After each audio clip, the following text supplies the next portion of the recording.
வணக்கம். ஜெம் செய்திகளுக்காக நான் அரசு. இந்திய நேரப்படி காலை 8:30 மணி செய்திகள். முதலில் ஜெம் தலைப்புச் செய்திகளை காணலாம். தமிழ் திரையுலகில் முன்னணி நடிகர் அஜித்குமாரின் தாயார் மோகினி வயது மூப்பு காரணமாக காலமானார். முதலமைச்சர் விஜய் நேரில் சென்று அஞ்சலி.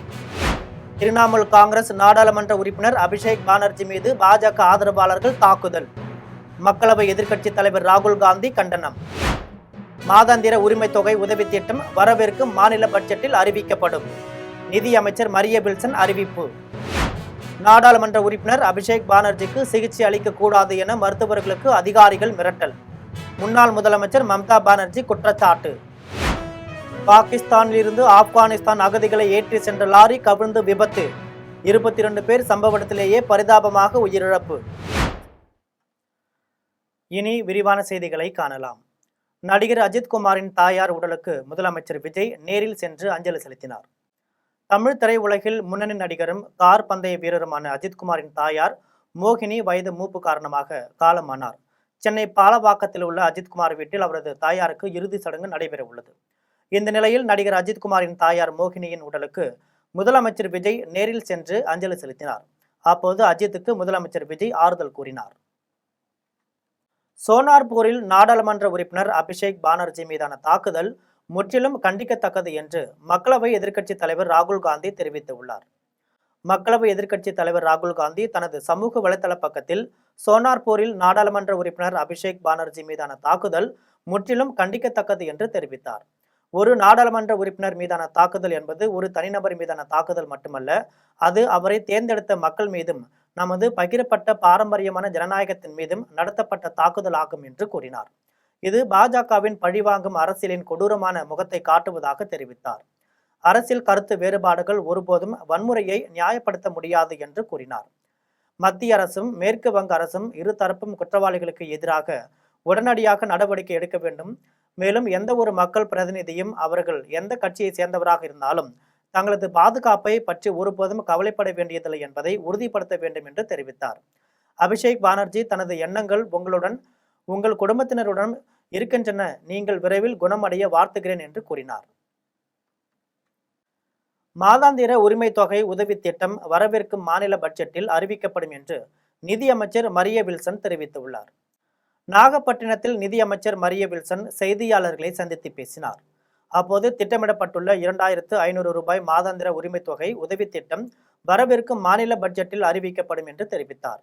கடந்த திமுக ஆட்சி காலத்தில் 1000 ரூபாய் உரிமை தொகை உதவி திட்டம் வட மாநிலங்களை சேர்ந்த மக்களும் நீடிக்கப்பட்டிருந்தது என்று கூறினார். மேலும் திமுக நிர்வாகத்தின் நிதி மேலாண்மை குறித்த வெள்ளை அறிக்கை ஒன்றை தமிழக அரசு தயாரித்து வருவதாக தெரிவித்தார்.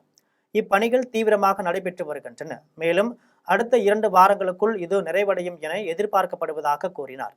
கடந்த அரசாங்கத்தின் கடன் தள்ளுபடி திட்டத்தின் போது இந்திய ரிசர்வ் வங்கியிடமிருந்து எந்த கட்டுப்பாடுகளும் இருக்கவில்லை. தற்பொழுது விவசாய கடன் தள்ளுபடிகளை செயல்படுத்துவதற்கு ரிசர்வ் வங்கி சில வழிகாட்டுதல்களையும் கட்டுப்பாடுகளையும் விதித்துள்ளதாக தெரிவித்தார். எனவே தாவேக அரசு விவசாய கடன் தள்ளுபடி நடவடிக்கைகளை செயல்படுத்தும் போது ரிசர்வ் வங்கியின் அறிவுறுத்தல்களின்படியே செயல்பட்டு வருவதாக கூறினார். அதிகாரத்தில் இருப்பவர்கள் அபிஷேக் பானர்ஜிக்கு சிகிச்சை அளிக்கக்கூடாது என்பதற்காக அனைத்து மருத்துவமனைகளையும் அதன் உயர்மட்ட அதிகாரிகளையும் அவரை அனுமதிக்க கூடாது என்று மிரட்டி வருவதாக முன்னாள் முதலமைச்சர் மம்தா பானர்ஜி குற்றம் சாட்டியுள்ளார். மேற்கு வங்க தலைநகர் கொல்கத்தாவில் முன்னாள் முதலமைச்சர் மம்தா பானர்ஜி திரிணாமுல் காங்கிரஸ் நாடாளுமன்ற உறுப்பினர் அபிஷேக் பானர்ஜி மீதான தாக்குதல் குறித்து செய்தியாளர்களிடம் பேசினார். அப்போது அதிகாரத்தில் இருப்பவர்கள் அபிஷேக் பானர்ஜிக்கு சிகிச்சை அளிக்கக்கூடாது என்பதற்காக அனைத்து மருத்துவமனைகளையும் அதன் உயர்மட்ட அதிகாரிகளையும் அவரை அனுமதிக்க கூடாது என்று மிரட்டி வருவதாக குற்றம் சாட்டினார்.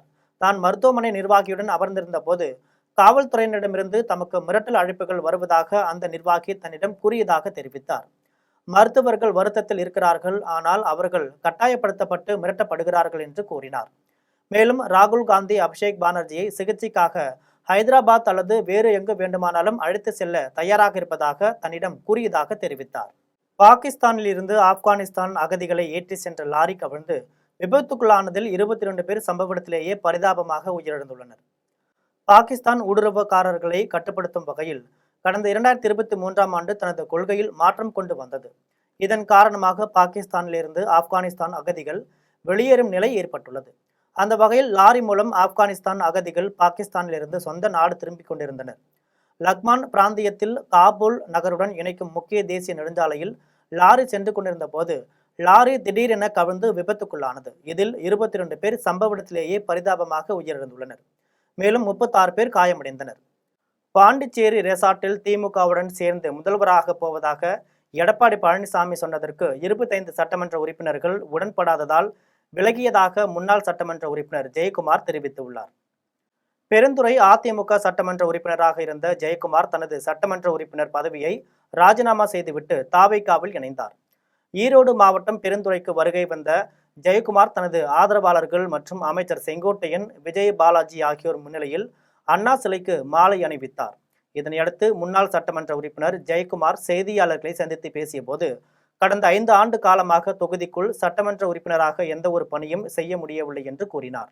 ஒவ்வொரு கிராமமும் சுற்றி இப்பதவியை பெற்றதாகவும், தான் சட்டமன்ற பதவியை ராஜினாமா செய்யும் போது வலி இருந்தது என்றும் குறிப்பிட்டார். எம்ஜிஆர் மறு உருவமாக முதல்வர் விஜயை பார்ப்பதாக தெரிவித்தார். பாண்டிச்சேரி ரெசார்ட்டில் திமுகவுடன் சேர்ந்து முதல்வராக போவதாக எடப்பாடி பழனிசாமி சொன்னதற்கு 25 சட்டமன்ற உறுப்பினர்கள் உடன்படாததால் விலகியதாக தெரிவித்தார். தாவேகாவிற்கு ஆதரவு அளித்த சட்டமன்ற உறுப்பினர்களில் பலர் சூழ்நிலை கருதி மீண்டும் எடப்பாடி பழனிசாமி பக்கம் சென்றுள்ளனர் என்று கூறினார். அண்ணா ஜோசப் விஜய் அவருடைய தலைமையில்தான் இனி வரக்கூடிய எதிர்காலம் நாங்கள் தீர்மானித்தோம்.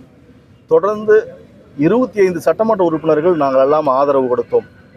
ஏனென்று சொன்னால், நாங்கள் போன 5 ஆண்டு காலம் எதிர்க்கட்சியாக எங்களால் தொகுதிக்குள் எந்த ஒரு பணிகளையும் செய்ய முடியவில்லை. எந்த ஒரு இடத்திலும் எந்த ஒரு பணியை எங்களால் செய்ய முடியல. ஆனாலும் பொறுத்து கொண்டோம். மீண்டும் எங்களுக்கு இந்த தொகுதி மக்கள் என்னை வெற்றி பெற செய்தார்கள். அவர்களுக்கு என்ன செய்ய போகின்றோம்? நாம் தொடர்ந்து ஒரு 25 ஆண்டு காலம் எதிர்க்கட்சி கவுன்சிலராக, எதிர்க்கட்சி சட்டமன்ற உறுப்பினராக, மீண்டும் இந்த 5 ஆண்டு காலம் எதிர்க்கட்சி சட்டமன்ற உறுப்பினராக இருந்து நாம் என்ன செய்ய போகின்றோம்? அந்த ஒரே முடிவோடு நாங்கள். தஞ்சை மாவட்டத்தில் நீர்நிலைகளில் தேங்கி கிடக்கும் குப்பைகளை தூய்மை செய்யும் பணியை மாவட்ட ஆட்சியர் பிரியங்கா பங்கஜம் தொடங்கி வைத்தார். தஞ்சை மாவட்டத்தில் நீர்நிலைகளில் தேங்கி கிடக்கும் குப்பைகளை அகற்றுவதற்கான தூய்மை பணியை தொடங்கி வைத்த பின்னர் தஞ்சை மாவட்ட ஆட்சியர் பிரியங்கா பங்கஜம் செய்தியாளர்களை சந்தித்து பேசினார்.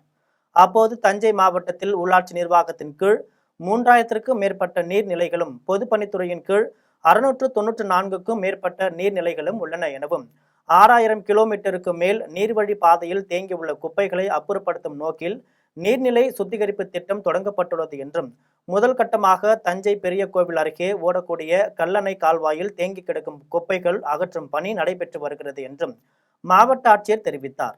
மேலும் பெரிய கோவிலுக்கு வரக்கூடிய பக்தர்கள் குளித்துவிட்டு தங்கள் கொண்டு வரக்கூடிய குப்பைகளை அப்படியே நீர்நிலைகளில் போடுவதால் அவைகள் தேங்கி கிடக்கின்றன என்றும், அதனை தூய்மை செய்யும் பணிகள் நடைபெற்று வருகிறது எனவும், தூய்மை செய்வது ஒரு சவாலான பணியாக உள்ளது என்றும், இதற்கு பக்தர்கள் ஒத்துழைப்பு தர வேண்டும் எனவும் மாவட்ட ஆட்சியர் பிரியங்கா பங்கஜம் தெரிவித்தார். இல்ல, பொதுமக்களுக்கு ஒரே ஒரு வேண்டுகோள் என்னன்னா, இங்க வரும்பொழுது தயவுசெய்து பிளாஸ்டிக் பொருட்கள் எதையும் பயன்படுத்த வேண்டாம். துணியை அவங்க குளிச்சுட்டு அந்த துணி ஐதீகம்படி அதை விட்டுட்டு போகணும்னு நினைக்கிறவங்க அதை எடுத்து ஓரமா போட்டாங்க அப்படின்னா எங்களுடைய கார்பரேஷன் சானிட்டரி ஒர்க்கர்ஸ், தூய்மை பணியாளர்கள் அதை நீக்கிறதுக்கு எதுவாக இருக்கும். இல்லைன்னா நீங்களே அந்த பக்கம் திரும்பி பார்க்கலாம். அதை எடுக்கும் பொழுது எப்படி சகதியா இருக்கு, அது நம்மளோட ஒர்க்கர்ஸ் தான் எடுத்துக்கிட்டு இருக்காங்க. அரியலூர் அருகே மதுவிலக்கு அமலாக்க பிரிவு உதவி ஆய்வாளர் மாரடைப்பால் உயிரிழந்த நிலையில் அவரது உடலுக்கு காவல்துறை சார்பில் 21 குண்டுகள் முழங்க வீரவணக்கம் செலுத்தப்பட்டது.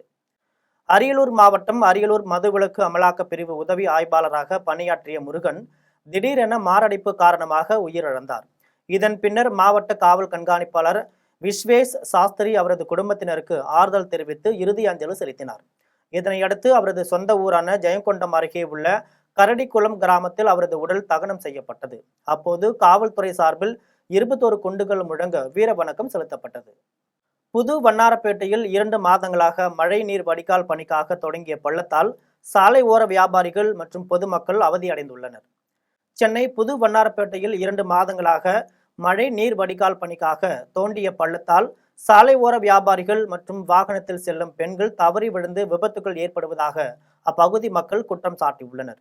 இந்த பகுதியில் உடனடியாக மழைநீர் வடிகால் பணிக்கு அதிக ஆட்களை கொண்டு உடனடியாக முடித்து வைக்க வேண்டும் என்றும் பொதுமக்கள் கோரிக்கை விடுத்துள்ளனர். சேலம் பூலாவரி டாஸ்மாக் கடையில் பாட்டிலுக்கு 10 ரூபாய் தரமாட்டேன் என அடாவடியில் ஈடுபட்ட குடிமகன் விற்பனையாளரை செருப்பால் அடித்த சம்பவம் பரபரப்பை ஏற்படுத்தியுள்ளது. சேலம் மாவட்டம் மாச்சேரியை சேர்ந்த பர்குணன் என்பவர் சேலம் மாவட்டம் பூலாவரி அடுத்த ஆத்துக்காட்டில் உள்ள 7219 என்ற டாஸ்மாக் மதுபான கடையில் விற்பனையாளராக பணியாற்றி வருகிறார். இந்த கடை 4 நாட்களாக மூடப்பட்ட நிலையில் மதியம் 1 மணிக்கு பர்குணன் கடையை திறந்தார். கடையில் கூட்டம் அலைமோதிய போது இந்நிலையில் அதே பகுதியை சேர்ந்த முதியவர் ஒருவர் டாஸ்மாக் மது பாட்டில் வாங்கினார். அப்போது டாஸ்மாக் மது பாட்டிலில் குறிப்பிட்டுள்ள ரூபாய் 140 மட்டும்தான் தருவேன், ஸ்டிக்கருக்கு பணம் தர மாட்டேன் என போதை முதியவர் வாக்குவாதத்தில் ஈடுபட்டார்.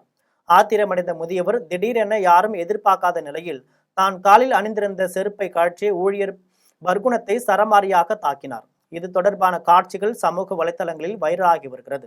இந்த நிலையில் போதை நபர் டாஸ்மாக் கடை விற்பனையாளரை செருப்பால் தாக்கிய சம்பவம் டாஸ்மாக் ஊழியர்கள் மத்தியில் பெரும் கொந்தளிப்பை ஏற்படுத்தியது.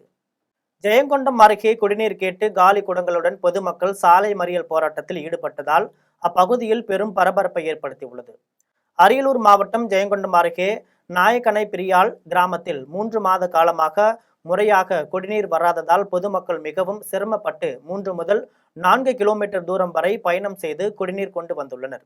இதில் கடந்த 1 மாத காலமாக சுத்தமாக குடிநீர் விநியோகம் நிறுத்தப்பட்டதால் அப்பகுதி பெண்கள் 100க்கும் மேற்பட்டோர் கிராம நிர்வாக அலுவலரை கண்டித்து திடீரென பானதிரையன் பட்டினம் கீழிமிக்கேல்பட்டி இடையேயான சாலையில் அமர்ந்து மறியல் போராட்டத்தில் ஈடுபட்டனர். இது தொடர்பாக பொதுமக்கள் கூறுகையில் தங்கள் பகுதியில் முறையாக எந்த பணியும் நடைபெறவில்லை என்றும் குப்பையை அப்புறப்படுத்தாமல் சுகாதார சீர்கேடு ஏற்பட்டுள்ளது என்றும் குற்றம் சாட்டினர். தகவல் அறிந்து சம்பவ இடத்திற்கு வந்த அதிகாரிகள் நேரடியாக பார்வையிட்டு உரிய நடவடிக்கை எடுக்கப்படும் என உறுதியளித்ததன் பேரில் மறியல் போராட்டத்தை கைவிட்டு பொதுமக்கள் கலைந்து சென்றனர். இதனால் பகுதியில் பெரும் பரபரப்பு ஏற்பட்டது.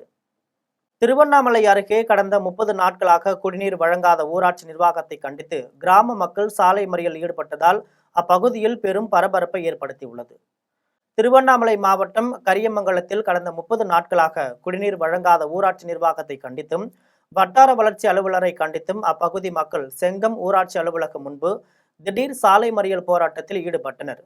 பின்னர் வட்டார வளர்ச்சி அலுவலர் சமரச பேச்சுவார்த்தையில் ஈடுபட்ட போது குடிநீர் குழாய் சரி செய்து தண்ணீர் வழங்காவிட்டால் மாவட்ட ஆட்சியர் அலுவலகத்தை முற்றுகையிடப் போவதாக தமிழ்நாடு அரசுக்கு எச்சரிக்கை விடுத்துள்ளனர். பெட்ரோல், டீசல், கேஸ் விலை உயர்வை கட்டுப்படுத்த தவறிய மத்திய பாஜக அரசை கண்டித்து அறந்தாங்கியில் இளைஞர் பெருமன்றத்தினர் இருசக்கர வாகனங்களை ஏலம் விடும் நூதன போராட்டத்தில் ஈடுபட்டனர். புதுக்கோட்டை மாவட்டம் அறந்தாங்கியில் பெட்ரோல், டீசல், கேஸ் விலை உயர்வை கட்டுப்படுத்த தவறிய மத்திய பாஜக அரசை கண்டித்து இளைஞர் பெருமன்றத்தின் ஒன்றிய செயலாளர் பாலசுப்ரமணியம் தலைமையிலும் நகர செயலாளர் சிவகுமார் முன்னிலையிலும் இளைஞர் பெருமன்றத்தினர் கலந்து கொண்டு இருசக்கர வாகனங்களை ஏலம் விட்டு நூதன போராட்டத்தில் ஈடுபட்டனர். முன்னாள் மாவட்ட துணை செயலாளர் அஜய்குமார் ஷேக் போராட்டத்தை துவக்கி வைத்து கண்டன உரையாற்றினார். போராட்டத்தில் முன்னாள் மாவட்ட செயலாளர் ராஜேந்திரன் இருசக்கர வாகனங்களை ஏலம் விட்டார். ஏலத்தில் கலந்து கொண்ட ராதாகிருஷ்ணன் என்பவர் ரூபாய் 750க்கு இருசக்கர வாகனத்தை ஏலத்தில் வாங்கினார். பெட்ரோல், டீசல் விலை உயர்விற்காக இருசக்கர வாகனங்களை ஏலம் விடும் நூதன போராட்டம் பொதுமக்களிடையே பெரும் வியப்பை ஏற்படுத்தியது. கம்பிலியம்பட்டி பகுதியில் கேரள மாநில லாட்டரி சீட்டுகளை விற்பனை செய்த வெள்ளைச்சாமி என்பவரை காவல்துறையினர் கைது செய்தனர். திண்டுக்கல் புறநகர் காவல்துறை கண்காணிப்பாளர் சங்கர் மேற்பார்வையில் சானார்பட்டி காவல் நிலைய ஆய்வாளர் பிரபாகரன், துணை ஆய்வாளர்கள் ஷேக் அப்துல்லா காதர், வேலுமணி ஆகியோர் தலைமையிலான காவல்துறையினர் சானார்பட்டி அருகே ரோந்து பணியில் ஈடுபட்டிருந்தனர். அப்போது கம்பிலியம்பட்டி பகுதியில் கேரள மாநில லாட்டரி சீட்டுகளை விற்பனை செய்த வெள்ளைச்சாமி என்பவரை கைது செய்து அவரிடமிருந்து ரூபாய் 5400 மதிப்பிலான கேரள மாநில 108 லாட்டரி சீட்டுகளை பறிமுதல் செய்தனர். இதனையடுத்து வெள்ளைச்சாமியை நீதிமன்றத்தில் ஆஜர்படுத்தி சிறையில் அடைத்தனர். கெங்கவள்ளி அருகே இருசக்கர வாகனம் திருடியவரை காவல்துறையினர் கைது செய்து சிறையில் அடைத்துள்ளனர். சேலம் மாவட்டம் கெங்கவள்ளியில் உள்ள வடக்கு தெரு பகுதியை சேர்ந்தவர் நூருல் அமீன். இவரது வீட்டுக்கு முன்பு இருசக்கர வாகனம் நிறுத்தி வைத்துவிட்டு மறுநாள் வெளியே வந்து பார்த்தபோது வாகனம் இல்லாததை கண்டு அதிர்ச்சி அடைந்தார். இதனையடுத்து நூருல் அமீன் கெங்கவள்ளி காவல் நிலையத்தில் புகார் அளித்தார். புகாரின் அடிப்படையில் காவல்துறையினர் அப்பகுதியில் உள்ள சிசிடிவி காட்சிகளை ஆய்வு செய்தனர். ஆய்வின் முடிவில் கெங்கவள்ளியை சேர்ந்த சுரேஷ் வாகனத்தை திருடு சென்றது தெரிய வந்தது. இதையடுத்து காவல்துறையினர் சுரேஷை கைது செய்து சிறையில் அடைத்தனர். அருமனையில் சித்ரா நாட்டிய கலாலயம் சார்பில் 8வது பரதநாட்டியம் மற்றும் குச்சிப்புடி அரங்கேற்ற விழா தனியார் மண்டபத்தில் மிக சிறப்பாக நடைபெற்றது. கன்னியாகுமரி மாவட்டம் அருமனையில் சித்ரா நாட்டிய கலாலயம் சார்பில் 8வது அரங்கேற்ற விழா தனியார் மண்டபத்தில் நடைபெற்றது. இதில் மாணவ மாணவிகள் குச்சிப்புடி, பரதநாட்டியம் அரங்கேற்றம் நடைபெற்றது. இந்நிகழ்ச்சியில் ஏராளமான மாணவ மாணவிகள் தங்களது திறமைகளை வெளிப்படுத்தி அரங்கேற்றத்தை நிறைவு செய்தனர். இந்நிகழ்வில் பரதநாட்டிய குரு மினி கமலா செல்வராஜ், இசை கல்லூரி பேராசிரியர் விநாயகச்சந்திரன் உள்ளிட்ட கலைத்துறையை சேர்ந்த ஏராளமானோர் கலந்து கொண்டனர். சோளிங்கரில் கருட வாகனத்தின் மீது சிறப்பு அலங்காரத்தில் பக்தோசித பெருமாள் 4 மாட வீதியில் உலா வந்து பக்தர்களுக்கு அருள் பாலித்தார்.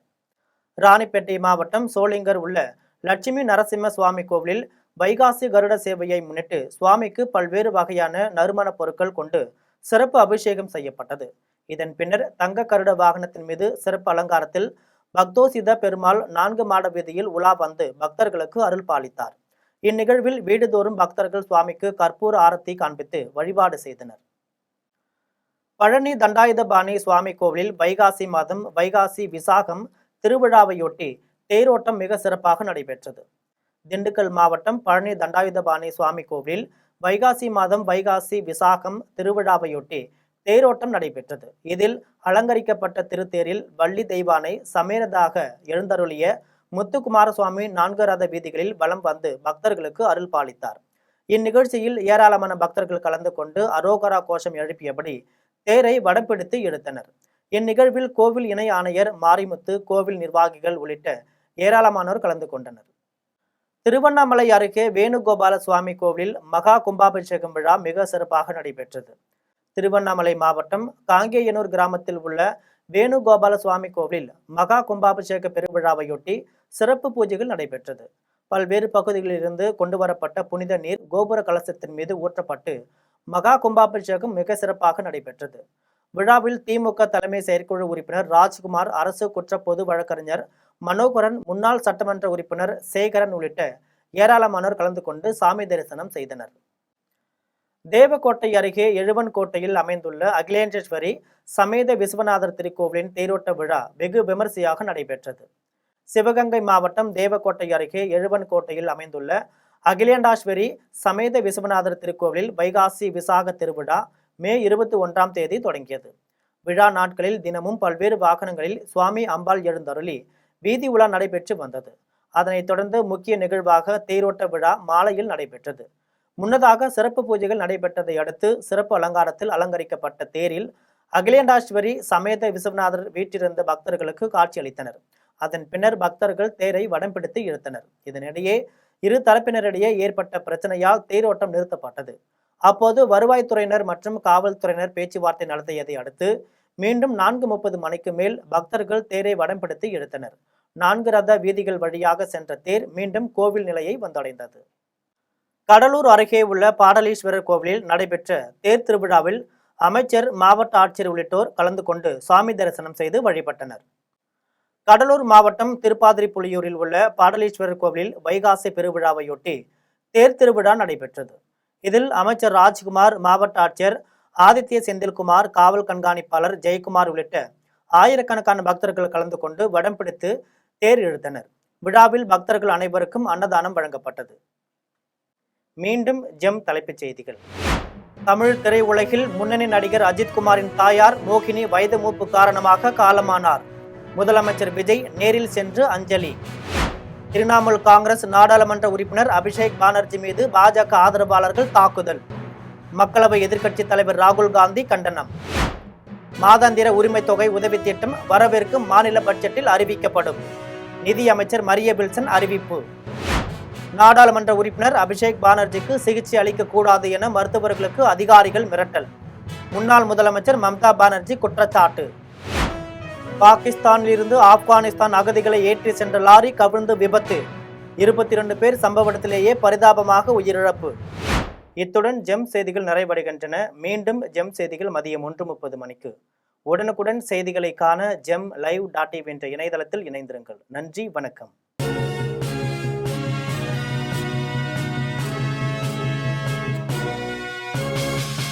உடனுக்குடன் அப்டேட் தெரிந்து கொள்ள ஜெம் டிவி தமிழ் ஆப்பை இன்ஸ்டால் செய்யவும்.